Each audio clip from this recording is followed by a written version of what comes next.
Welcome back to another episode of Silent Pals Go to the Movies. This is another Throwback Thursday review, and today I'll be reviewing the Grand Budapest Hotel. And just fair warning, there's going to be spoilers up ahead, so you've been warned. A writer encounters the owner of an aging high-class hotel who tells him of his early years serving as a lobby boy in the hotel's glorious years under an exceptional concierge. So let's begin with my first pro. This Wes Anderson film had some stop-motion scenes added into it, mostly as miniatures, but it was done in a way that it was not in your face. I think it was done to see if the audience would notice or to see how they would react. He had done Fantastic Mr. Fox before, which is a full stop motion animation film, but here it feels as if the stop motion was secondary to the film and was another layer just to showcase the movie even further. Next pro, the cast. Big names, but only focuses on a select few. We have Bill Murray that only appears on the screen for a minute, but we have Saoirse Ronan who plays Agatha, the Mendes girl, and she has more airtime along M. Gustave, played by Rafe Fiennes, and Ciro, played by Tony Revolori.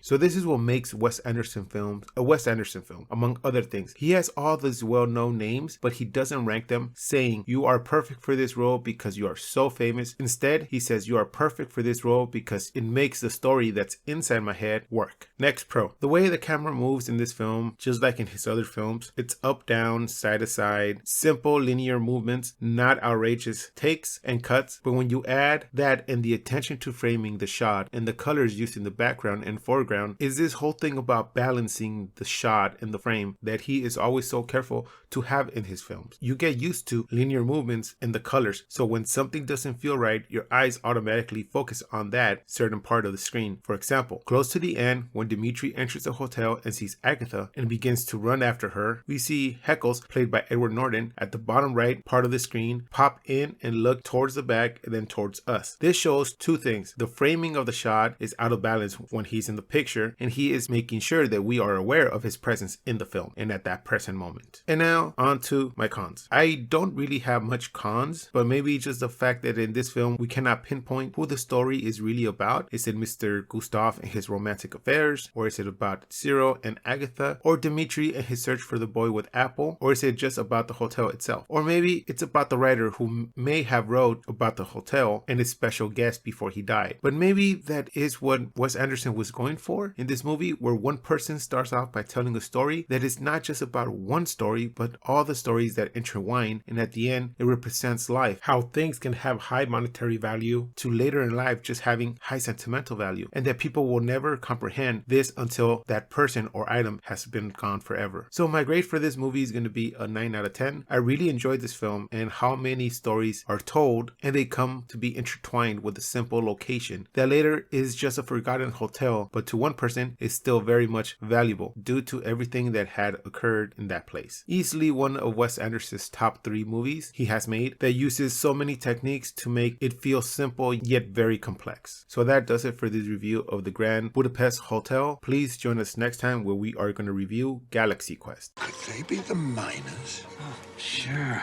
I mean, they're like 3 years old. Miners, not miners. You lost me. Please like, comment, and subscribe. You can find our social media links below. And like always, keep watching movies.